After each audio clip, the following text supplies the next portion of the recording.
सके ना खोए, బాగా వాక్కా కలిసే చోటే పోయి కవి సాహెబ్ అంటాడు, జాగో రాత్రి విపత్తి సాయి ఆ భగవంతుడు ఎవరైతే రక్షించదలుచుకున్నాడో వేరే వాళ్ళు ఒక వాళ్ళ వెంట్రుక కూడా తగ్గించలేరంట, ఒక వెంట్రుక కూడా పీకలేరు, తాకలేరు. భగవంతుడు రక్షిస్తుంది. మార్చకైనా ఎవరి కాదు, ఎందుకంటే రక్ష అభయహస్తము నెత్తి మీద ఉన్నప్పుడు ఈ బయట శక్తులు దుష్ట శక్తులు ఇవన్నీ ఏమీ చేయలేవు. ఎప్పుడు మన లోపల సత్యం ఉంటే, మన నిజాయితీగా ఉంటే, మనం కరెక్ట్గా ఉంటే ఎవరు ఏం చేయలేరు. తాత్కాలికంగా ఎవరైనా చేయొచ్చు, తాత్కాలికంగా ఇప్పుడు సూర్యుడు వెళ్తుంటే అడ్డం వస్తుంది, గ్రహణం పట్టిందంట, గ్రహణం అడ్డు రావచ్చు, మేఘం అడ్డు రావచ్చు, కానీ ఆ చేతిని అడ్డు పెట్టి సూర్యుడిని ఆపలేదు. అందుకే దాదాదయాల్ మహారాజ్ స్నేహితుడు ఉండేవాడు. దాదాదయాల్ మహారాజ్ని దోస్తే ఆర్య సమాజి బాబు సీతారాం.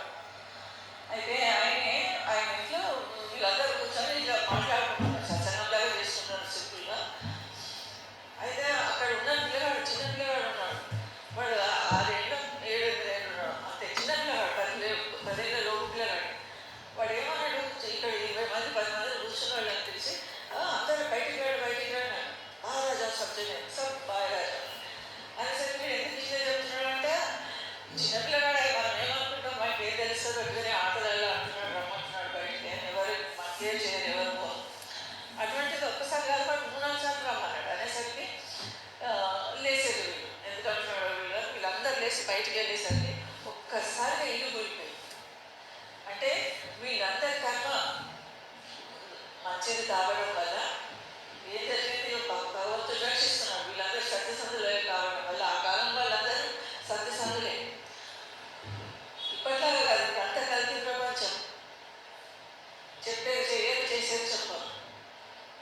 అందుకే వాళ్ళందరూ సత్యసంధులు అంతా భగవంతుడు రక్షించదలుచుకొని ఒక చిన్న పిల్లవాడు రూపంలో వచ్చి సందేశం ఇస్తాడు, నాటి బయటికి అందరు బయటికి వెళ్తే ఇల్లు కూలిపోతుంది, వాళ్ళందరికీ ప్రాణాలు అయితే కాపాడబడ్డాయి, అందరూ బతికి బయటపడ్డారు.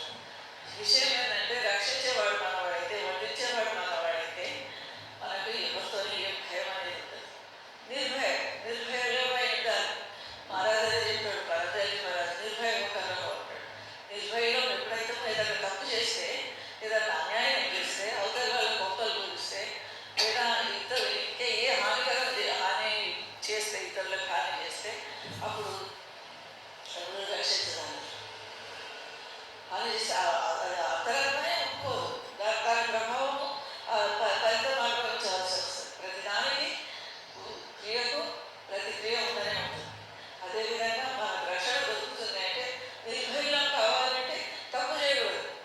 అర్ధరాత్రి ఎవరైనా వచ్చి మన తలుపు కొడితే, కాలికి పోతే, ఎవరైనా భయపడితే నీ లోపల నీకు భగవంతుడి మీద నమ్మకం లేదు. చాకో రాకే సాయి మన సాయి మీద, మన భగవంతుడి మీద మనకు విశ్వాసం లేదు కాబట్టి మనము నమ్మకం లేదు. ఎవరు వచ్చిందో ఏమో, అర్ధరాత్రి ఎవరు వచ్చిందో, ఎవరు తలుపుకుంటున్నారు, ఏం చేస్తారో, కత్తి తీసుకొని పొడిచిపోతాడు, మన త్రిజోలి అన్నా తీసి డబ్బులు తీసుకుపోతాడు, ఇవన్నీ భయాలు ఉంటాయి. నిర్భయం లేదు, ఏదంటే అయ్యేది తీరుతుంది. ఏదైనా జరగాలనుకున్నది జరిగే తీరుతుంది, దాన్ని ఎవరు ఆపజాలరు. మనకు కరెక్ట్గా ఉంటాయి. మన లోపల మైల ఉంటే దాని ఫలితం ఘోరంగా ఉంటుంది, వ్యతిరేకంగా ఉంటుంది. అప్పుడు సాయి కూడా రక్షించగలుగుతాడు. ఎప్పుడు వస్తాడో మనకు సంపూర్ణంగా సత్యవంతులం అయి ఉండాలి, సంపూర్ణంగా మన లోపల విశ్వాసం అనేది ఉండాలి. నమ్మకం లేకపోతే కూడా కాదు.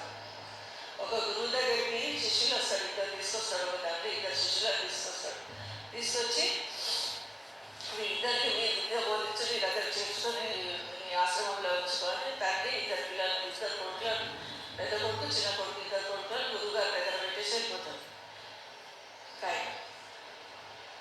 అయితే గురువు ఏం చేస్తాడు, ఎప్పుడే రాగానే ఆయన మంత్రం చెప్తాను, చదువు మంత్రం మొదటి కూర్చో చదువు చెప్తాను చెప్పాడు. ఆయన ఏం చేస్తాడు, పరీక్ష పెడతాడు. ఇద్దరికి ఒక 2 పావురాలు ఇస్తాడు, వాటితోటి వీటితోటి 2 పావురాలు ఇచ్చి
విశ్వాసం, పిల్లవాడు చిన్నవాడైనా వాటికి సంపూర్ణంగా విశ్వాసం ఉన్నది. అందుకే విశ్వాసం ఫలదాయకం. విశ్వా మనం జీవితంలో ఉంటూ అన్నిటికీ విముఖంగా ఉంటాడు.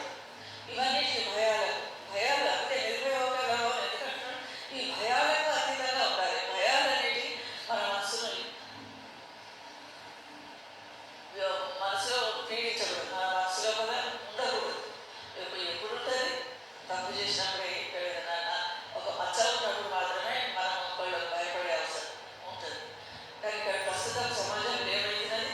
అందరూ భయపడతారు, ప్రతి దానికి భయపడతారు. ఎవడు ఏం చేస్తాడో, ఏమవుతుందో నాకేమవుతుందో, నాకు మాత్రమే కావద్దు అనుకుంటారు.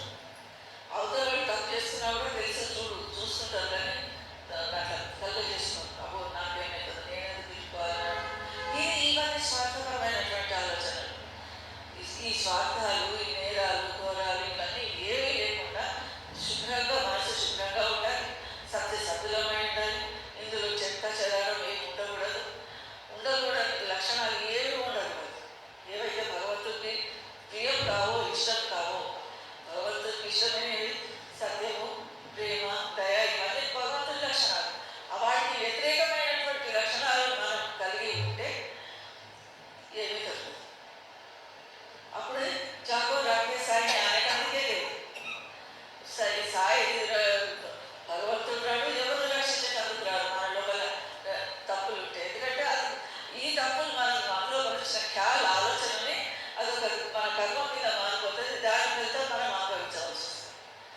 మనకు ఎవరు కష్టపెట్టారు, ఎవరు మహారాజా అంటే దాత పోయి దాత తేరే పూలు సార్ కర్మపునే करते हैं अनुकूल और प्रतिकूल सब जो ठगेगा बैठेगा जाएगा निस्संदेह तू. ఎవరైతే మోసం చేశారో మళ్ళీ వాడు మోసపోవాల్సిందే. ఎవరు చేసుకున్న దానికి కర్మ వాళ్ళు అనుభవించవలసిందే, తప్పదు. కాకపోతే ఇవాళ ప్రపంచం నుంచి తప్పించుకోవచ్చు. ఇవాళ 4 రోజులు, ఈ 4 రోజుల ప్రపంచంలో ఇతరులను మోసం చేయొచ్చు, కానీ లోపల అంతరాత్మలో ఉన్న భగవంతుడిని మోసం చేయగలరు. తన మనసును కూడా ఏదైనా తప్పు చేస్తే అది రాదు, మనసు గుర్తుండాలి. సత్యమైన మనిషి అయితే అయ్యో నేను తప్పు చేశాను కదా, నేను పలానా రోజు అబద్ధం మాట్లాడాను కదా అనేది రావు. అది కూడా లేదు. అంటే ఇంకా అంతకంటే ముందు మనుషులను ఎవరేం బాగు చేయలేరు, ఏ గురువు కూడా బాగు చేయలేరు. మనం బాగుపడాలంటే ముందుగా సత్సంగం చాలా అవసరం. తర్వాత పూర్ణ పురుషులైన సత్యమైన సద్గురు సత్సంగానికి రావడం మన కర్మ అవుతుంది. దాన్ని వినటము, ఆచరించడానికి ప్రయత్నం చేయడం తపస్సు అవుతుంది. తర్వాత 3వ దశ వ్యవహార జీవనం. దాన్ని దైనందిన జీవితంలో మనం ఆచరించేటందుకు ప్రయత్నం చేయాలి. అది 3వ స్థితి వస్తుంది. అందుకే మహారాజ్ ఏమంటాడు? కర్ణీ కరేసో పుత్ర హమారా కథనీ కరేసో నాతి रहने रहे सो गुरु हमारा हम रहने के साथी करे.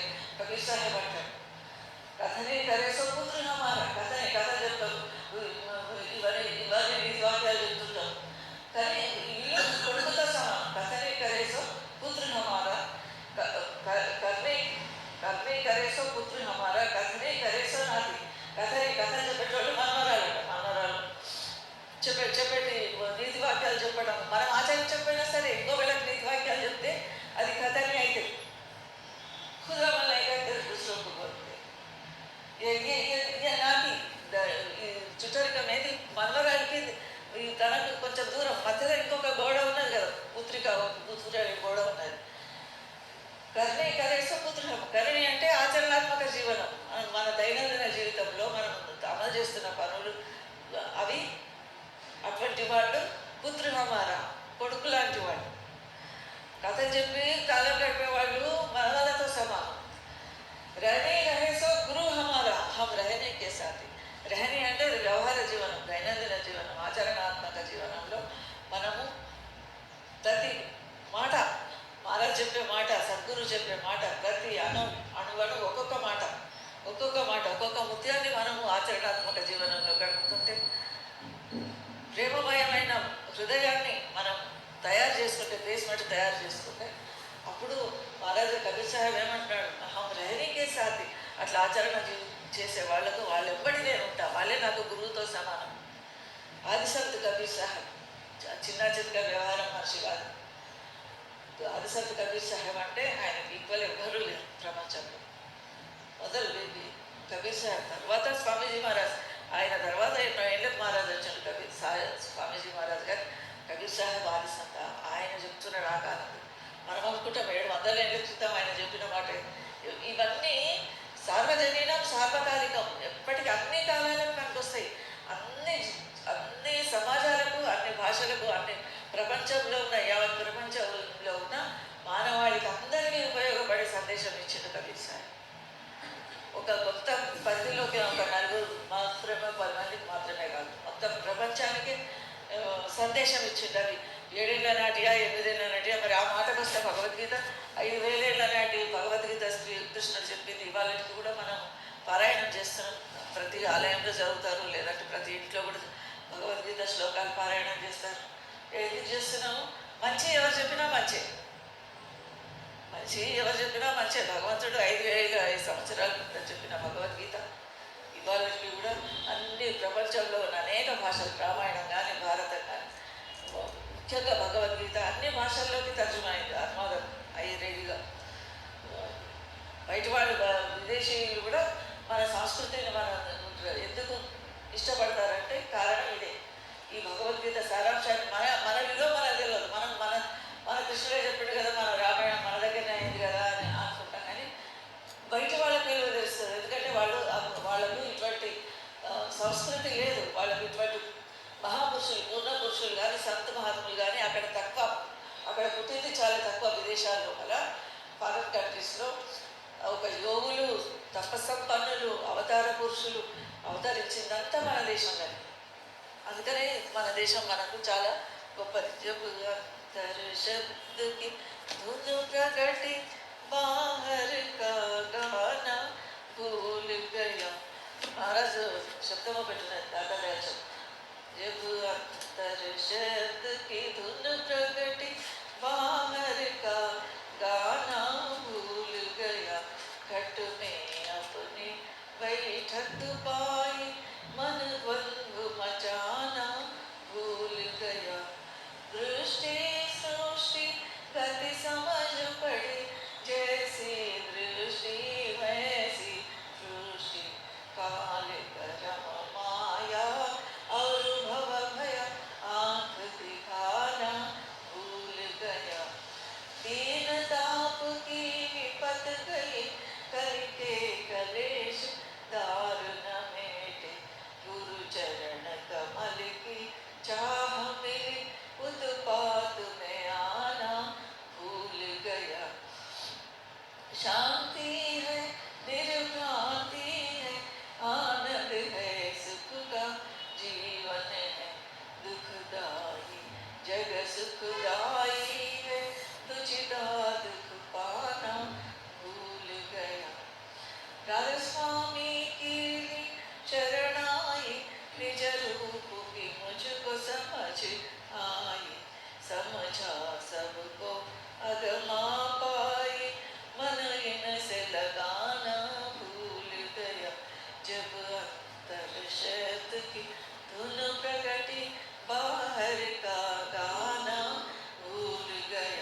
ఉండాలి. నిరంతరం మంచి మాటలు నాలుగు చెవుల్లో పడుతుంటే అది ఒకనాటికి గురువు జ్ఞానమే మాలాగే ఉంటాడు. జ్ఞానమే గురువు అంటారు. జ్ఞానమే గురువు పరమేశ్వరాలు అంటారు. ఎందుకంటారంటే ఈ జ్ఞానం ఎప్పటికీ మన దగ్గరనే ఉంటుంది. గురువు హమేషా హమారే సాథ్ హై అంటే మన లోపల ఒకటి చిదాకాశ బ్రహ్మాండ స్థానంలో గాలి శరీరంలో పరమాత్మ విరాగ మానవ ఉన్నాడు అంటారు. ఇంకొకటి జ్ఞాన రూపంలో ఉన్నాడు. జ్ఞాన రూపంలో అంటే నిరంతరం సత్సంగం వచ్చి మహారాజ్ చెప్పే మాటలు విని దర్శనం కరే వచన పురుషునే సుందర్ మనమే వినే ఇంటికి వెళ్ళి వాటి గురించి ఆలోచించి వాటిని తలుచుకోవడం వల్ల ఏమవుతుంది, రేపు పొద్దున ఇది మనసులో ఫిక్స్ అయిపోతాయి, లోపల మైండ్ ఫిక్స్ అయిపోతాయి. మనం మనసు పెట్టి వింటే ఇక్కడ గుర్తుపట్టు పడుతుంటే లేదా పుస్తకాలు చదువుకుంటుంటే ఏం లాభం లేదు. మాటలు మైండ్లో కూర్చోవాలి. మహారాజ్ చెప్పే మాటలు మైండ్లో రావాలి. అది రాకుండా ఏదో మనసు ఎక్కడ పోతుంది, గుర్తుపట్టు పడతాము, మనసు నిద్రలు పోతాము, తల కిందికేసి తల మీదకేసి నిద్రలు పోతుంటే ఏమీ అందదు, ఏమీ రాదు.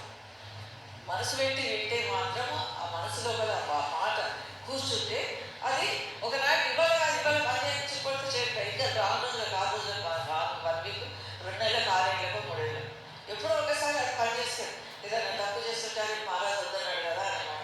మహారాజు ఏమన్నాడు, సత్యమే కబీర్ సాహెబ్ అంటాడు, సాంచ్ బరాబర్ తన్నాయి జూట్ బరాబర్ పాప్. సత్యాన్ని మించిన తపస్సు లేదని మహారాజు అంటున్నాడు కదా. కబీర్ సాహెబ్ అన్నాడు, సత్యాన్ని మించిన తపస్సు లేదు. అరే మనం అబద్ధం మాట్లాడుతున్నా అనేది ఒక మాట మైండ్లో కూర్చుంటే అది మనకు పూలవాడనే వస్తుంది. మన కోసము ఒక అద్భుతమైనటువంటి భవిష్యత్తు ఉంటుంది. పరమాత్మ కృప కలుగుతుంది. జాగో రాకే సాయ వాస్తకే అనుకోండి వాళ్ళ మాకు ఎందుకంటే ఎందుకు మన వెంట్రుకలు కూడా ఎవరు కదిలించలేరు అన్నంత ధైర్యం ఎందుకు వస్తున్నది ఈ సత్యసంధత వలన. మొట్టమొదటి లక్షణం అలవాటు చేసుకోవాల్సింది సత్యసంధత. సత్యం ప్రియులమై ఉండాలి. సత్యాన్ని నమ్ముకొని ఉండాలి. రెండోది ప్రేమ, దయ, ఇవన్నీ భగవంతుడి లక్షణాలు. ఆ లక్షణాలను మనం అలవర్చుకుంటే ఆ లక్షణాలతో మన జీవితం రోజువారీ జీవితం గడుపుతుంటే ఆ లక్షణాలు కలవాడు అంటే ఎవరు? పరమాత్మ, సద్గురు. ఆయన కృప మన మీద కలుగుతుంది. అప్పుడు జాగో రాకే సాయి అని మనం ధైర్యంగా చెప్పవచ్చు. అయితే ఏమంటున్నాడు మహారాజ్ ఇక్కడ, జब अंतर शब्द की धुन करेगी बाहर का गाना भूल गया, घट में अपने बैठक पाई मन బంధు మచానా భూల్ గయా. మనసు ద్వంద్వం. ఇప్పుడు ఏంటిది మనకు అటా ఇటా ఇదా అదా సాదా ప్రపంచంలోనే మునిగి తేలుతున్నాం. ప్రపంచంలో నడుస్తున్నది కదా, ఇప్పుడు బాగానే ఉన్నాం కదా, చూస్తున్నాం. 60 ఏళ్ళు వచ్చినాక చూద్దాం, 70 ఏళ్ళు వచ్చినాక చూద్దాము. ఇదంతా నడుస్తుంది. ఏ క్షణంలో అయితే నీకు సద్గురు దర్శనం అయిందో, ఏ క్షణంలో అయితే నీకు సద్గురు సాంగత్యం దొరికిందో, సత్సంగం దొరికిందో, ఆ క్షణం నుంచే మనం కాదు, మనకు ఇంకొక జన్మ అనుకోవాలి. గురువు దొరకక ముందు ఒక జన్మ, గురువు దొరికిన తర్వాత ఇంకొక జన్మ. జన్మ అంటే ఈ శరీరం వదిలిపెట్టి ఇంకో జన్మ కాదు, తప్పుగా అనుకోకండి. ఇంకో మాట ఏమంటాడు కబీర్ సాహెబ్, ఏక జన్మ గురు భక్తి కర్ జన్మ దూసరే నాम జన్మ తీసరే ముక్తి బర్ చౌథే మే నిజధాम. ఏక జన్మ గురు భక్తి కర్, ఏక జన్మ ఇంకో ఒకటేంటి ఈ జన్మము, నెక్స్ట్ జన్మము, ఇంకో జన్మ, 4 జన్మల 4వ పదం దొరుకుతుంది అట్లా అనుకుంటారు. ఇంకో రకంగా ఆపరేషన్, ఇంకో రకంగా దాన్ని విశ్లేషణ చేసుకుంటే ఏక జన్మ గురు భక్తి మొదటి 25 ఏళ్ళు గురు భక్తిలోనే గడిచిపెట్టడానికి ప్రయత్నం చేయాలి. గురు భక్తి నిండాల గురువు పట్ల సంపూర్ణమైనటువంటి ప్రేమ ఉండాలి, భక్తి ఉండాలి. ఏక జన్మ గురు భక్తి కర్ జన్మ దూసరే నాम. మళ్ళీ 25 ఇయర్స్ నుంచి 50 ఇయర్స్ వరకు నామస్మరణ నిరంతరం మనసులో అజపా జపం అంటారు. అజపా జపం అది వీరముఖ మహారాజ్ అంటాడు కదా, సుమిరడు తా అన్నట్టుంటే సుమిరడులే ఆ సుమిరణ చేసుకున్నారే విషయం కూడా మర్చిపోవాలన్నట. అటువంటి స్మరణ చేయమంటాడు. సుమిరట నాటు ఆ తీగ, సుమిరణ అనే తీగ తెగొద్దు అంటాడు వీరముఖ మహారాజ్. సుమిరణ తారు నాటూటే క్యా భర్ లావే సింధు సేవి చినికే బరితను ఊటే. ఎవరి పాత్ర మనం ఏదో చెరువు ఉన్నది, నీళ్ళు ముంచుకుంటానికి ఒక పాత్ర తీసుకొని పోయినాం, చెప్పు తినో ఏదో తీసుకొని పోయినాం, కడవ తీసుకొని పోయినాం ముంచుకుంటాం.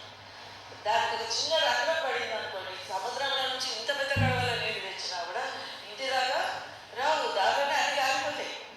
క్యామరలామే సింధు సేవి జినకే బర్తన్ ఫూటే, ఏం చేస్తారు? ఏం లేదు. అట్లానే సద్గురు సముద్రం వంటి వాడు, సాగర్లే మన సద్గురు. సముద్రం వంటి సద్గురు దగ్గరికి వచ్చి సింధు సేవి जिनके बर्तन फूटे, हमारे बर्तन क्या है? हमारा हृदय, हमारा मन। इसमें खोटा इस ఇంట్లో లోపం వచ్చి నీకు చిన్న చిల్లి పడితే ఏం లాభం? ఆయన 100 మాటలు మన హృదయం అనే కుండలో పోసిపెట్టి ముంచుకొచ్చుకున్నాము, కానీ దానికి ఒక చిన్న చిల్లి ఉన్నది. అదేంటిది? అవలక్షణం, మన తప్పు, అబద్ధాలు చెప్పే గుణము, మన మన మన లోపల సత్యం అంటే భగవంతుడు అంటే భయం లేకపోవడం, విశ్వాసం లేకపోవడం. దానివల్ల ఏమవుతుంది? ఈ మాటలన్నీ కారిపోతాయి, అంటే వృధా అయిపోతుంది, వేస్ట్ అయిపోతాయి అవన్నీ మాటలన్నీ. అందుకే నిరంతరము నామస్మరణ చేయమని ఫస్ట్ 25 నుంచి 50 చేస్తారు. एक जन्म गुरु भक्ति कर, जन्म दूसरे नाम, जन्म तीसरे मुक्ति पद, चौथे में निष्काम, जन्म तीसरे मुक्ति पद. ముక్తి పదం అంటే ఇది ఈ భూమధ్యం దాటితే మోక్షము, ఇది దాటితే ముక్తి. సూక్ష్మ శరీరం దాటిన తర్వాత ఇది సత్లోకం, ఈ సత్లోకం దాటితే ముక్తి. ఇది దాటుడు కష్టము. ఫస్ట్ ఇది దాటుడు కష్టము, భూమధ్యం నుంచి లోపలికి వెళ్ళడం కష్టము. సూక్ష్మ శరీరం నుంచి మళ్ళీ కారణ శరీరంలోకి ఈ గేటు దగ్గర ఇంకో పెద్ద గేటు ఉంటుంది, ఇది దాటుడు కష్టం, అది ముక్తి పదం. అదే థర్డ్ స్టేజ్ చెప్తున్నాడు. చౌథేమే నిజధామం, 4వ తర్వాత నిజధామం అని ఒక మాట. నిజధామం అంటే ఈ కారణ శరీరంలో చిదాకాశ ప్రమాణం స్థానంలో ఉన్నది, దయాదేశం, పియాదేశం అంటారు. అది అందరికి చేరడం, అది దీనికంతటికీ అది స్మరణ. ముఖ్యంగా దీనికి స్మరణ అనేది బేస్, పునాది. నిరంతరం నామస్మరణ జరుగుతూ ఉండాలి. దానికి ఫుల్ స్టాప్ అనేది రావాలి. క్యా భర్గావి సింధు సేవి जिनके बर्तन फूटे, अपने भीतर आप विराजे, ना काटे बंधन झूठे सजने, सुमिरन तार न टूटे. दीन हीन आधीन हुआ जो शब्द का धन हो लूटे, सुरत शब्द से मिलने को मन को मन में टूटे सजने, सुमिरन तार न टूटे. అయితే నామస్మరణ చేయమంటున్నాడు. దాంతో పాటు ఏముండాలి? దీన ఆది, మన లోపల దీనత్వం అనేది ఉండాలి. మన లోపల దీనత్వం ఎక్కడ ఉన్నది? ఒంటి నిండా గర్వమే. ఒంటి నిండా చదువుకున్నవాడికి గర్వమే, చదువు రావడానికి గర్వం. చదువుకున్నావా? వాడిని చదువుకున్నాను వాడికి గర్వం అంటే, వాడు చదువుకున్నానన్నా వాడికి ఇంకా గర్వం ఉన్నది. నీకు చదివే రాదు, నీకెంత గర్వం ఉన్నది? పనులకు ఆటోళ్ళకు ఇంత గర్వం ఒక్కడికి. ఇది ఉండకూడదు. ఇవన్నీ లక్షణాలన్నీ వెళ్ళిపోతుంటారు లోపల నుంచి. హీన ఆధీనం, మనము ఆధీనులమై ఉండాలి. ఎవరికి ఆధీనులం? సద్గురు. హీనులం అంటే నీచులం కాదు, హీన అనే పదానికి అర్థం. ఆయన ముందర ఆ సర్వ వ్యాపకుడు, ఆ భగవంతుడు అన్ని లోకాలకు అధిపతి. మనము ఒక చిన్న ఇంటికి లేదా ఒక చిన్న రాజ్యానికే రాజులమై ఒక ప్రైమ్ మినిస్టరో ఏదో అయింది అనుకుందాం. ఒక టాటానో బిర్లానో ప్రైమ్ మినిస్టర్, నేను చాలా గ్రేటు, నేను మంత్రినైనా, నేను ఎమ్మెల్యేనైనా, నేను మినిస్టర్ అయినా, నేను ప్రైమ్ మినిస్టర్ అయినా, చీఫ్ మినిస్టర్ అయినా, ఇదేంటి? ఇది చాలా చిన్నది. భగవంతుని ముందర ఇవన్నీ చాలా చిన్నవి, చాలా చిన్న పదవులు, చిన్న లక్షణాలు. ఇవి వదిలిపెట్టిపోయేది. 5 ఏళ్ళు అయినాక వాడేవాడు వీడేవాడు ఎవరికెవరు. మినిస్టర్ అయితే ఇంకేమైతే ఎవరికెవరే కాదు. అదే భగవంతుని సామ్రాజ్యం మొత్తం ప్రపంచం, ఈ 14 లోకాలకు, భువనాలకు, సమస్త సృష్టికి, ప్రపంచానికి, విశ్వానికే సృష్టి చేసిన మాలిక అంటారు. అందుకే మాలికేకులు. ఒకటి బయటి ప్రపంచం, బయటి ప్రపంచాన్ని, బ్రహ్మాండాన్ని సృష్టి చేసింది బయట భగవంతుడు. ఒకటి ఆయన మన లోపల ఈ జోపిండే సో బ్రహ్మాండే, బ్రహ్మాండంలో ఉన్నదే ఈ శరీరంలో